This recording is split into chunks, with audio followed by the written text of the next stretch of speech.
Sei que alguns chegam após o início do culto a novamente lembrar, né? Às vezes, quando os celulares continuam ligados, às vezes dá interferência, né?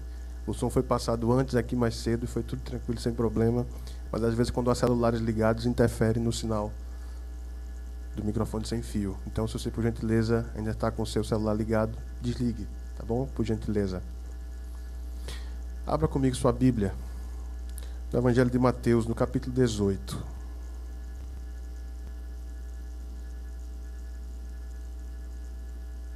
Evangelho de Mateus, no capítulo 18.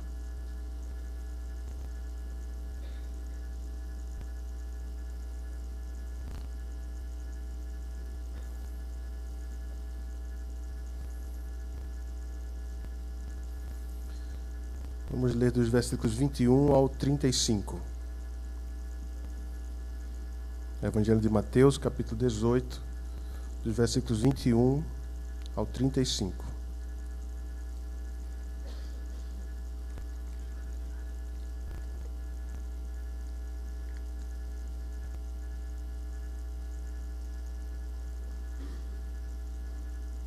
Assim nos diz o texto. Então Pedro, aproximando-se, lhe perguntou: Senhor, até quantas vezes meu irmão pecará contra mim que eu lhe perdoe? Até 7 vezes? Respondeu-lhe Jesus: Não te digo que até 7 vezes, mas até 70 vezes 7. Por isso, o reino dos céus é semelhante a um rei que resolveu ajustar contas com os seus servos. E passando a fazê-lo, trouxeram-lhe um que lhe devia 10.000 talentos. Não tendo ele, porém, com que pagar, ordenou o Senhor que fosse vendido ele, a mulher, os filhos e tudo quanto possuía, e que a dívida fosse paga. Então o servo, prostrando-se reverente, rogou: Sê paciente comigo, e tudo te pagarei. E o senhor daquele servo, compadecendo-se, mandou-o embora e perdoou-lhe a dívida. Saindo, porém, aquele servo, encontrou um dos seus conservos que lhe devia 100 denários, e agarrando-o, o sufocava, dizendo: Paga-me o que me deves. Então o seu conservo, caindo-lhe aos pés, lhe implorava: Sê paciente comigo e te pagarei. Ele, entretanto, não quis. Antes, indo-se, o lançou na prisão até que saldasse a dívida. Vendo os seus companheiros o que se havia passado, entristeceram-se muito e foram relatar ao seu senhor tudo o que acontecera. Então o seu senhor, chamando-o, lhe disse: Servo malvado, perdoei-te aquela dívida toda porque me suplicaste. Não devias tu igualmente compadecer-te do teu conservo, como também eu me compadeci de ti? E, indignando-se, o seu senhor o entregou aos verdugos, até que ele pagasse toda a dívida. Assim também meu Pai Celeste vos fará, se do íntimo não perdoardes cada um a seu irmão. Vamos fechar nossos olhos, vamos orar. Ó Senhor amado, Deus Todo-Poderoso, Senhor, mais uma vez estamos diante da Tua palavra, que é viva, que é eficaz, que é maravilhosa, lei que restaura a alma, testemunho fiel que dá sabedoria até ao mais simples. Senhor, te pedimos graça, favor, entendimento que vem pelo Teu Espírito. Nos ajuda, Pai, na exposição da palavra e também na compreensão dela, e nos dá poder para colocar em prática, Senhor. Eu quero ainda rogar por irmãos e irmãs e por quem entrou aqui, Senhor, atribulado, com fardos, com pesos, com as demandas da vida. Senhor, eu quero te pedir a Tua graça e o Teu favor sobre cada coração. Que o Senhor se faça presente, que eles sintam-se, Senhor, acolhidos por Ti, que eles tenham convicção plena no coração de que o Senhor está conosco em todo o tempo. E se porventura entrou alguém que não Te conhece, Senhor, que haja salvação, para a glória do Teu nome. Em nome do Senhor Jesus. Amém e amém. Como nós já temos ouvido e sabemos, os evangelistas, tanto Mateus, Marcos, Lucas e João, eles não queriam simplesmente dar uma biografia do Senhor Jesus. Dizer onde Ele nasceu, como foi. Não é simplesmente isso. O objetivo principal deles era apresentar Jesus Cristo, a sua pessoa, a sua obra redentora. Então, Mateus aqui apresenta Jesus Cristo como o descendente legítimo ao trono de Davi. Se você observar depois, se você quiser pode fazê-lo agora, mas no primeiro capítulo deste evangelho, Mateus já começa com a genealogia. Ele apresenta então ali Cristo como descendente legítimo, sim. Ele começa colocando Adão, vai até Abraão, depois de Abraão até Davi e até chegar no Senhor Jesus. De um para o outro, são 14 gerações. Então, essa genealogia era como se fosse a certidão de nascimento de um judeu. Isso era muito importante para eles. E Mateus, como estava escrevendo para um público de judeus, para ele era importantíssimo registrar isso, desde o começo. Apresentar ali a certidão de nascimento. Olha, Jesus Cristo, ele é o Filho de Deus, sim. Ele é o herdeiro legítimo ao trono de Israel. Ele é o rei de Israel. Então, Mateus o descreve como rei em algumas passagens. Eu quero que você marque aí, se estiver anotando. No segundo capítulo, ele coloca aqui, apresenta Cristo como o rei, sim, o rei dos judeus. No Mateus, no segundo capítulo, versículo 2. Depois, no capítulo 21, na entrada triunfal em Jerusalém, ali, capítulo 21, 5º versículo. E depois, em sua crucificação, colocaram com aqueles dizeres, em 3 idiomas, Jesus Cristo, o rei dos judeus. Então, Mateus o apresenta assim. Ele confirma que Jesus Cristo era o Messias esperado, aquele prometido desde o início pelos profetas, que há tantos anos, séculos, o anunciavam. Jesus é o único que tem autoridade sobre as doenças, sobre os demônios, sobre a criação e sobre o pecado. O único que pode, de maneira perfeita e completa, perdoar os pecados do seu povo. Mateus coloca dessa maneira, registra ali no primeiro capítulo. Ele se chamará Jesus, porque salvará o seu povo dos seus pecados. Este evangelho de Mateus engloba a obra de Cristo aqui na terra. Ele faz uma sequência. Sua encarnação, vindo ao mundo, né, e assumindo a forma humana, como servo sofredor.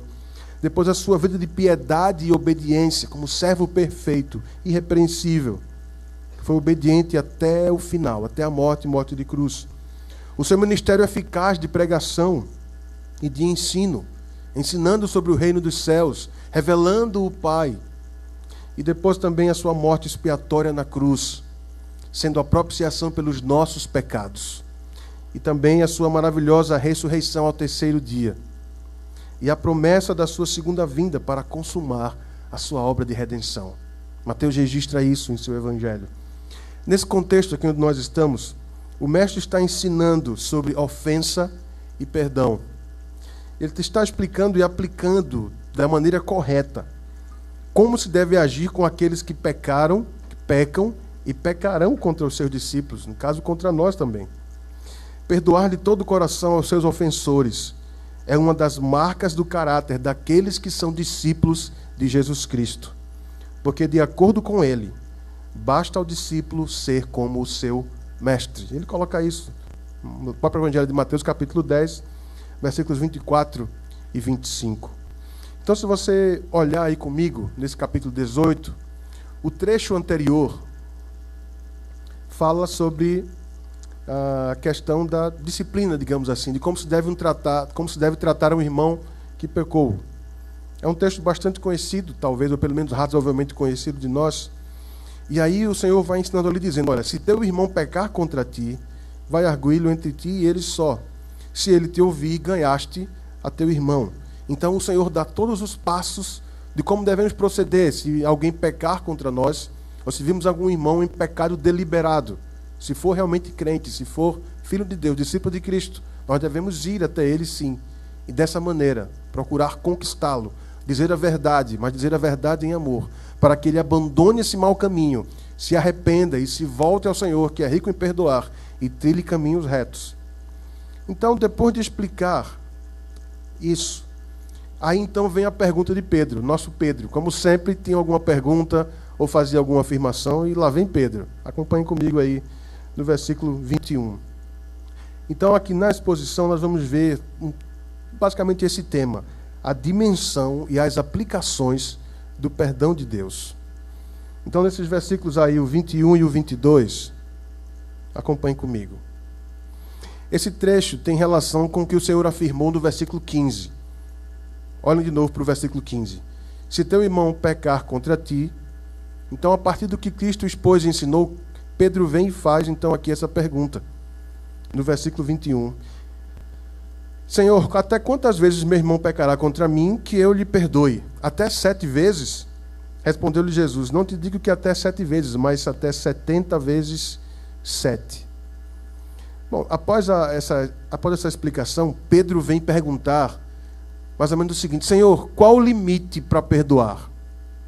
Até quanto eu devo perdoar meu irmão quando ele pecar contra mim? Aí ele faz essa colocação, até 7 vezes. Pedro, digamos assim, de certa forma, foi até generoso, ou quis ser generoso.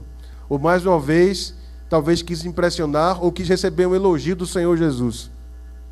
No judaísmo, basicamente com alguns textos bíblicos lá do Antigo Testamento, como em Jó 32, versículos 29 e 30, e Amós, o 1º capítulo, versículo 3º, o 2º capítulo, versículo 6º, afirmava-se que perdoar alguém por até 3 vezes se demonstrava um espírito perdoador, alguém misericordioso e gracioso.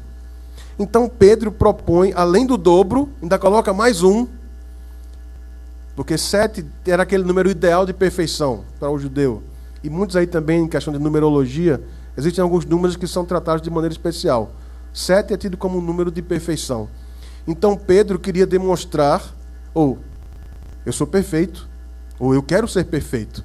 Se é até 7, eu vou me esforçar para chegar em 7. Talvez tenha se passado isso na cabeça, no coração de Pedro. Mas ele não recebeu o elogio do Senhor Jesus.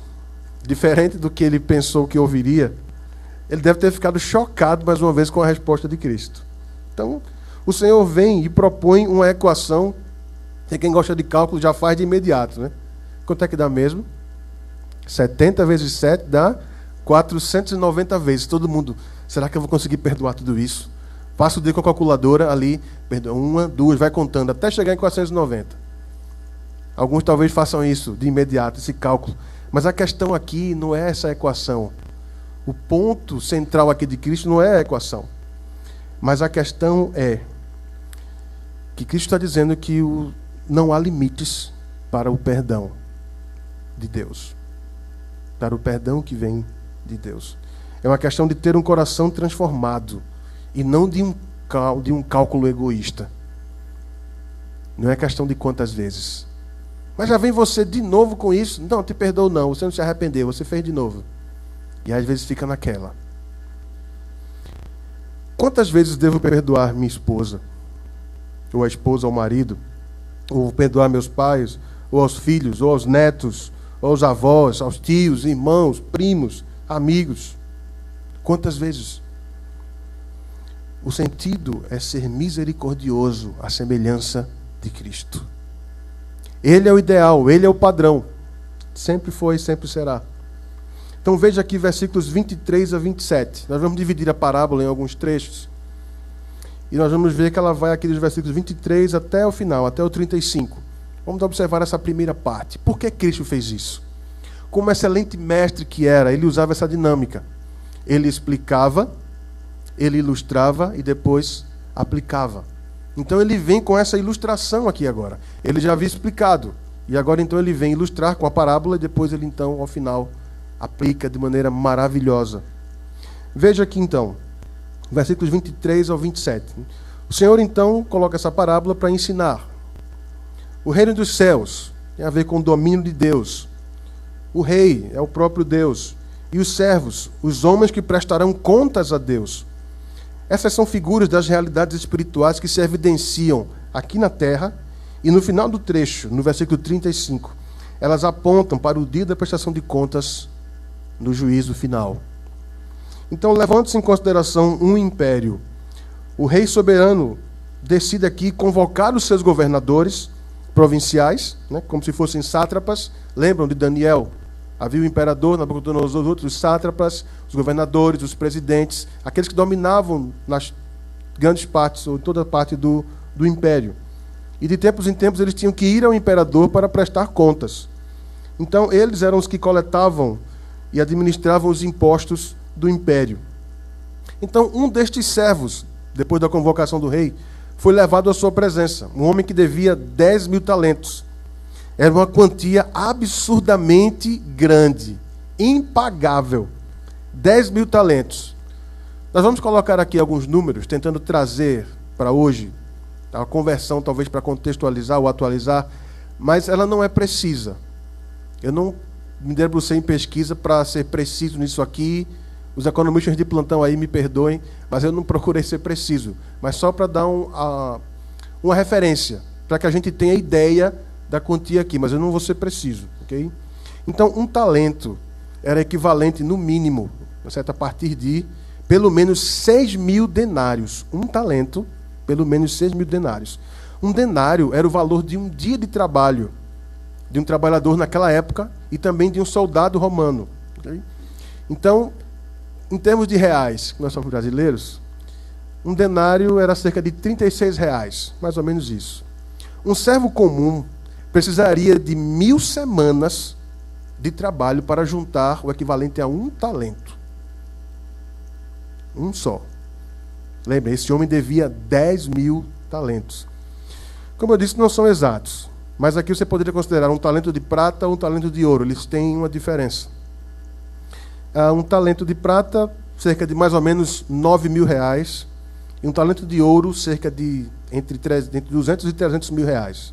Vamos ficar em 300 mil reais. Fosse ouro ou prata, a dívida era para lá de absurda. Eram de milhões e milhões de reais que foram roubados por aquele governador. Esse servo roubou durante muito tempo o soberano. E agora, na prestação de contas, ele não tinha como pagar. Ele foi colocando caixa 2, caixa 3, 4, 5, sei lá quantos caixas. Comprando uma coisa aqui, outra ali, e gastando tudo. E quando chegou a prestação de contas, ele não tinha nota fiscal para apresentar ao imperador. Ou seja, ele ficou em maus lençóis. A lei, na época, permitia vender todos os bens do devedor, e os membros da família também poderiam ser vendidos como escravos para pagar pelo menos parte da dívida. Nós temos um princípio, um ensino que vem no Velho Testamento. Em alguns, vou dar apenas 3 textos que você pode ver depois. Ou se quiser, pode olhar agora também. Êxodo, no capítulo 22, o versículo 3º. Levítico, no capítulo 25, o versículo 39. E o segundo livro dos Reis, no 4º capítulo, e o versículo 1º. Você vai ver situações onde isso era possível. Quando o rei deu a ordem, o servo se prostrou, então, implorando que o Senhor fosse misericordioso e paciente, que ele pagaria toda a dívida. Mas aqui fica claro uma coisa: ele fez uma promessa que ele não poderia cumprir. Ele não tinha como cumprir essa promessa. Mas aqui nós vemos uma outra coisa importante: a compaixão do rei. O rei se compadeceu dele. O seu coração se comoveu quando aquele servo se prostrou, se humilhou e, sem ter absolutamente nada com que pagar, pediu misericórdia e paciência. Ele perdoou toda a dívida do servo, que seria impossível por parte deste pagar. O Senhor, o rei, assumiu todo o prejuízo e deixou aquele servo limpo, sem nenhuma dívida, zerado. Ele deu muito mais do que aquele servo pediu. O servo pediu tempo para pagar. Talvez trabalharia dobrado, faria serão ou alguma outra coisa. O rei o perdoou completamente. Deu a ele muito mais do que ele havia pedido por causa da sua compaixão. Ele o perdoa então do castigo merecido e não lhe cobra absolutamente nada, nem um denário. Dos versículos 28 ao 30, nós vamos ver agora a reação desse servo. Ele tinha aquela grande dívida. Ele sai perdoado, ele sai zerado. E veja agora qual a sua atitude para com um conservo que ele encontra pelo caminho. O servo saiu da presença do rei, perdoado e livre. No caminho ele encontra um conservo seu que lhe devia uma mixaria, comparado com o que ele devia ao rei. Ele devia 10 mil talentos, e esse seu conservo lhe devia 100 denários. Comparado com o que ele devia ao rei, isso era uma mixaria. Em vez de dar a mesma misericórdia que recebeu do rei, ele agarra o conservo e o sufoca, dizendo: paga-me o que me deves. O seu conservo disse exatamente, ou praticamente as mesmas palavras que ele disse ao rei. Mas ele não quis saber e mandou prender o seu conservo. O que este conservo falou foi razoável. havia muito mais possibilidade deste conservo realmente pagar a dívida que ele tinha com esse governador do que o governador pagar a dívida que tinha com o rei. Então, um denário, como já vimos, cerca de R$36. Esse conservo devia 100. Então, em cálculos hoje seriam cerca de R$3.600. Diferente de, se o governador fosse pagar, se fosse talentos de prata, ele devia R$90 milhões ao rei. Se fosse um talento de ouro, ele estava devendo R$3 bilhões ao rei. A diferença é absurda para 3.600. A atitude do governador foi completamente diferente da do rei para com ele. O rei foi misericordioso, se compadeceu do servo dele, mas ele não se compadeceu nem uma vírgula, nem um ponto desse seu conservo, que ele devia infinitamente menos do que ele devia ao rei. Ele foi cruel, ele foi severo, ele foi violento com seu conservo.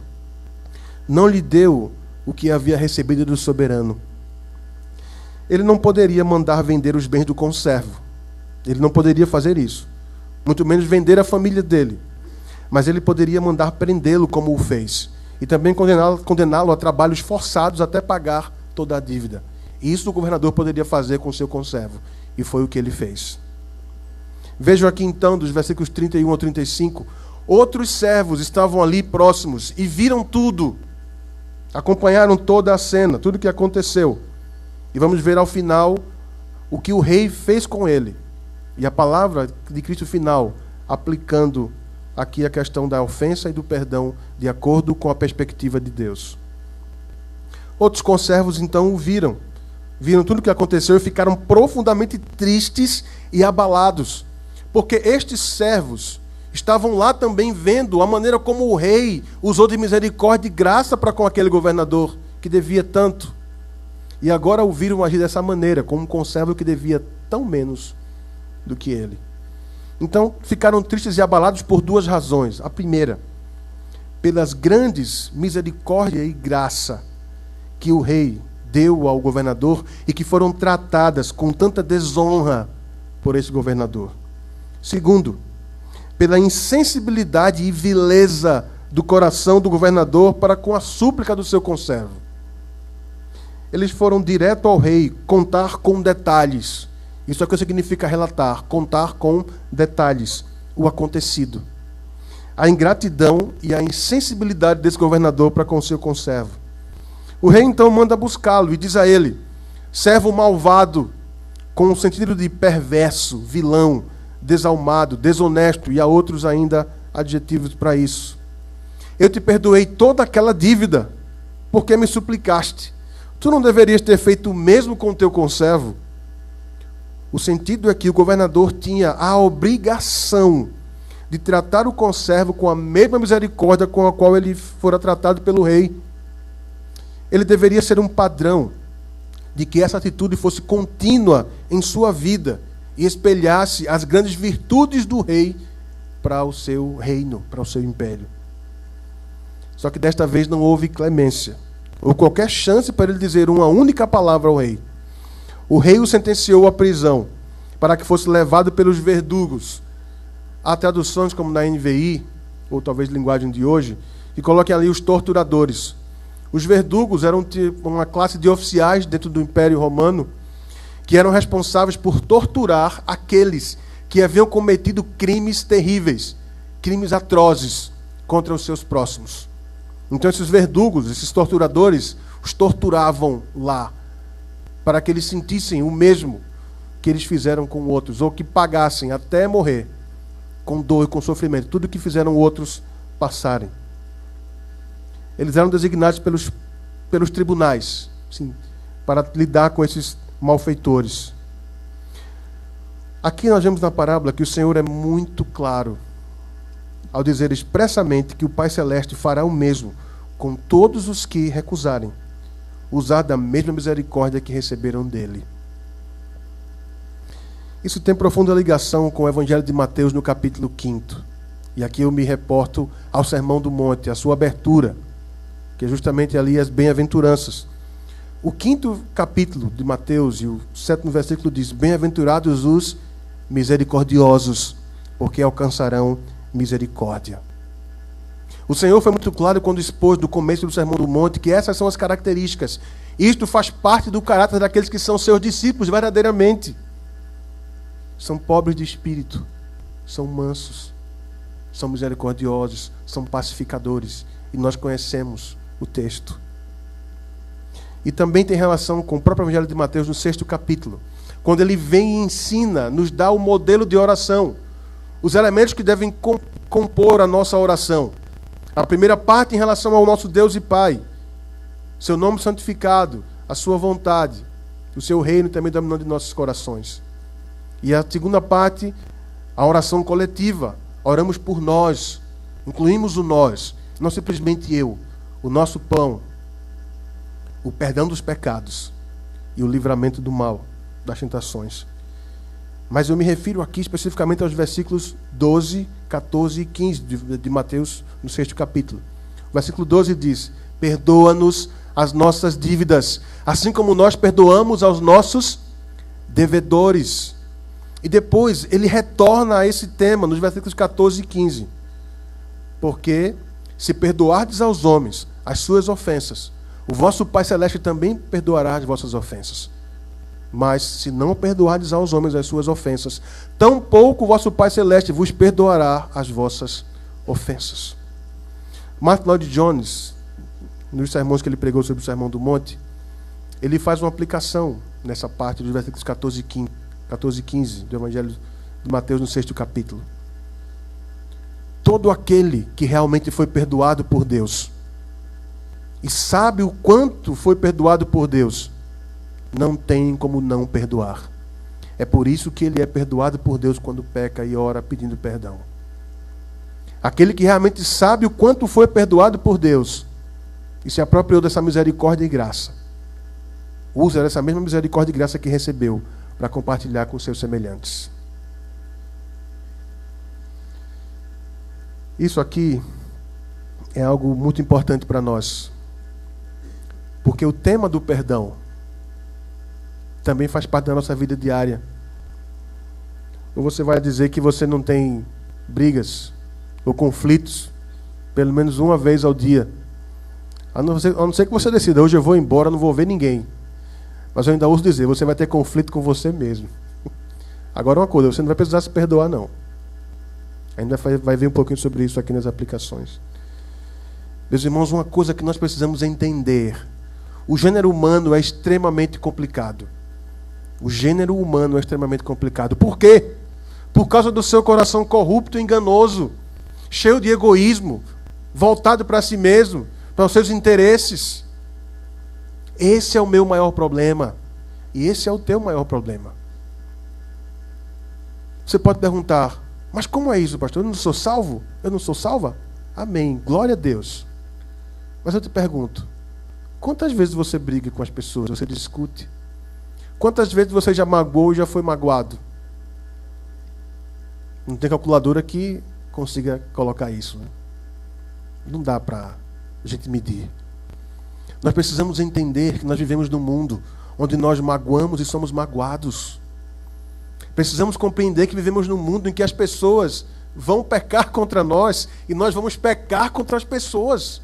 Isso é inevitável, meus irmãos.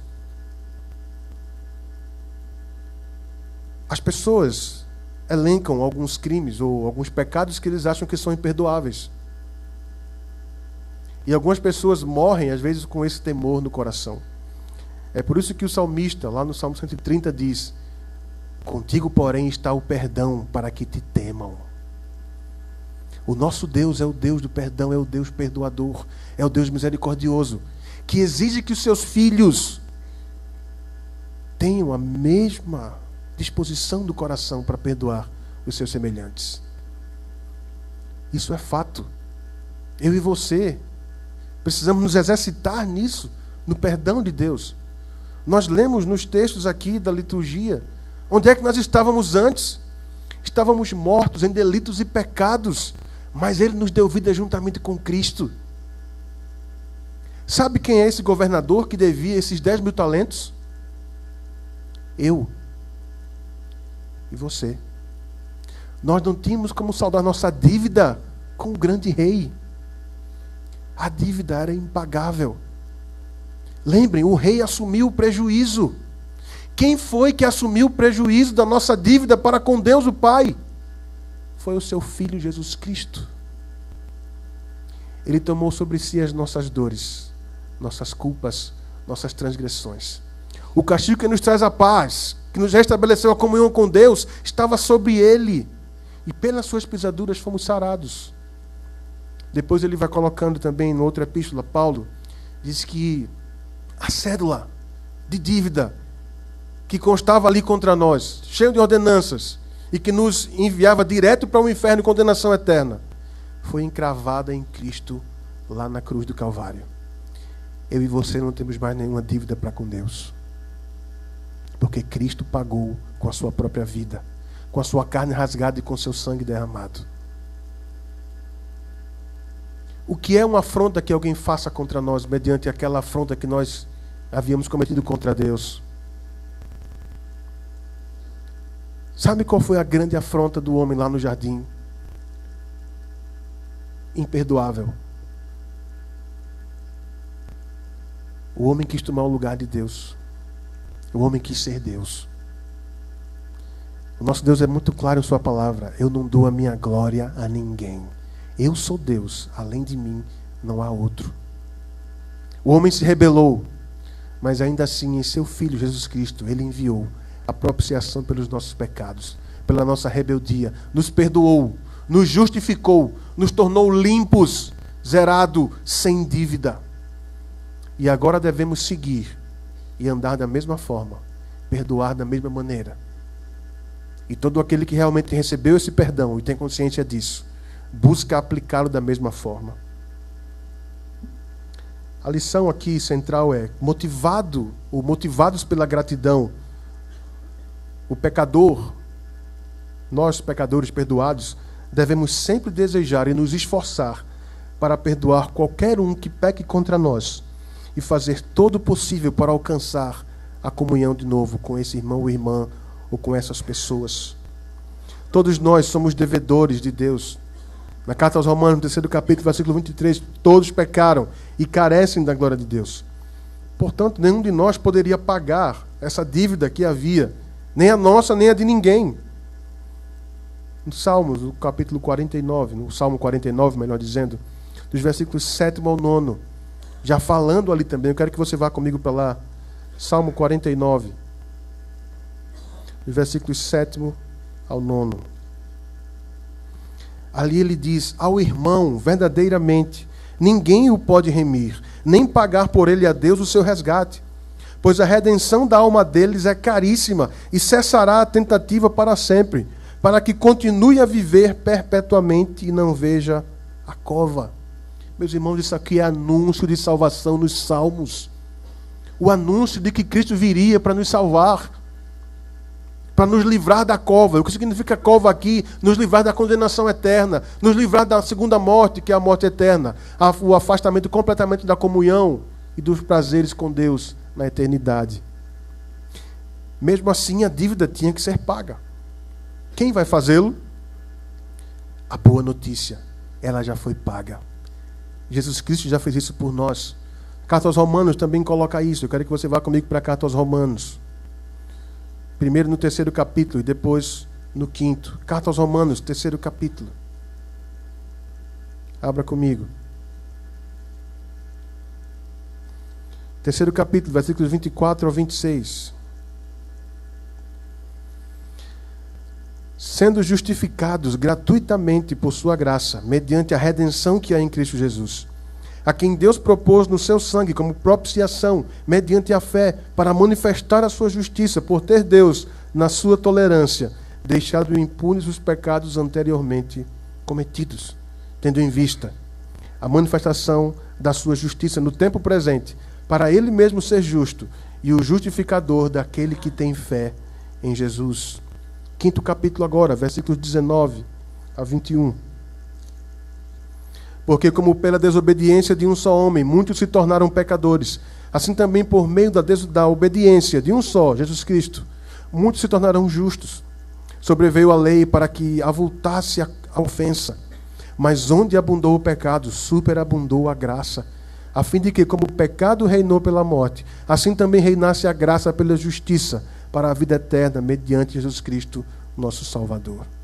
Então, por meio do sacrifício expiatório de Cristo, a dívida foi paga em favor de todos os que crerem nele, em favor do seu povo eleito. Aqueles que cancelam as dívidas que os homens têm com eles, provam que foram perdoados por Deus e vivem perdoando, assim como também foram perdoados por Deus. Vá para a carta aos Efésios aí no 4 capítulo, versículo 32. Carta aos Efésios 4 capítulo, versículo 32. Marque em sua Bíblia esse versículo. Decore-o e busque aplicá-lo. Antes, sede uns para com os outros benignos, compassivos, perdoando-vos uns aos outros, assim também como Deus em Cristo vos perdoou. Perdoe os teus ofensores. Perdoe de todo o coração, tendo como padrão o perdão de Deus a nós. Não considere a ofensa. Não considere o ofensor. Considere aquele que nos livrou das ofensas que nós mesmos praticamos, Jesus Cristo. Tendo em vista o seu sacrifício, o sacrifício do nosso Salvador, de dar sua própria vida para nos resgatar. Aqueles que não perdoam, ou que não querem perdoar, estão esquecidos da dívida gigantesca que tinham para com Deus, a qual Ele nos perdoou em Cristo. Você pode até chegar e dizer: ah, pastor, eu não consigo perdoar, simplesmente não consigo perdoar, porque você não sabe o que ele fez comigo ou o que ela fez comigo. E eu não sei mesmo. E talvez acho que eu não quero saber. Mas de uma coisa eu sei: é infinitamente menor do que o que você fez com Deus, contra Deus, e Ele te perdoou em Jesus Cristo, o seu Filho. Quem não perdoa está dizendo que não precisará da misericórdia de Deus no juízo. Só que perdoar, segundo as Escrituras, é um mandamento. Amar é um mandamento, e perdoar também é um mandamento. Eu quero deixar só um versículo. Carta aos Colossenses, 3º capítulo, versículo 13. Perdoai-vos mutuamente, caso alguém tenha motivo de queixa contra outrem. Suportai-vos uns aos outros. Perdoai-vos mutuamente, caso alguém tenha motivo de queixa contra outrem. O mandamento é claro. Ao não perdoar, assumimos o lugar de juiz, que cabe somente a Deus. Nós temos que ter em mente que o pecador que nos ofendeu está sendo enganado por esse pecado, que talvez já o tenha escravizado e ele não consegue ver, ele não consegue perceber isso. Nós então devemos ser misericordiosos e compassivos como o nosso Deus para com essas pessoas. A quem você precisa perdoar? A quem você precisa pedir perdão hoje? E como eu falei, só para concluir, a questão do perdão. Há pessoas que dizem aí: olha, você precisa se perdoar. Eu vou dizer a você que não. Na Bíblia não há nenhum versículo que fale ou que dê alguma vazão ou brecha para que o homem tenha que se perdoar de alguma coisa. Segundo a Bíblia, não existe auto-perdão. Não existe auto-perdão. Eu não consigo me perdoar pelo que eu fiz. Não. A questão não é essa. Isso é uma máscara para cobrir o assumir a culpa. Se coloca uma máscara de sensibilidade para com o outro, quando na verdade é sensibilidade consigo mesmo. Eu não consigo me perdoar pelo que eu fiz. Não, você tem que pedir perdão pelo que você fez. É diferente. Você tem que pedir perdão pelo que você fez. Perdoar a si mesmo não existe. Na Bíblia, não. Eu preciso aprender a pedir perdão. Eu preciso aprender a perdoar. E só o poder de Deus pode tomar o meu coração e o teu coração para que coloquemos isso em prática. Somente Ele. A quem você precisa pedir perdão? A quem você precisa perdoar? Fomos chamados também, dentre outras coisas, para perdoar e para amar. Perdoar faz parte do caráter de quem ama e foi transformado por Deus. Ainda que perdoar ofensas graves não seja algo fácil nem rápido, é um processo, a graça de Deus pode fazer isso acontecer em nossos corações. Cada coração humano nesse planeta já traiu a Deus e continua traindo. Seu filho unigênito foi brutalmente assassinado, moído, trucidado, para que Ele nos perdoasse. E é esse mesmo Deus que nos deu o seu perdão, que nos ordena perdoar com a mesma graça com que fomos perdoados. E Ele também, com essa graça, nos capacita para a glória do seu nome, para que então perdoemos e reflitamos a sua graça e o seu amor aqui na terra. Toda a glória e honra ao Deus que nos perdoou em seu Filho Jesus Cristo e nos deu graça sobre graça. Continua nos dando dia após dia. Toda honra e glória seja a Ele. Amém e amém.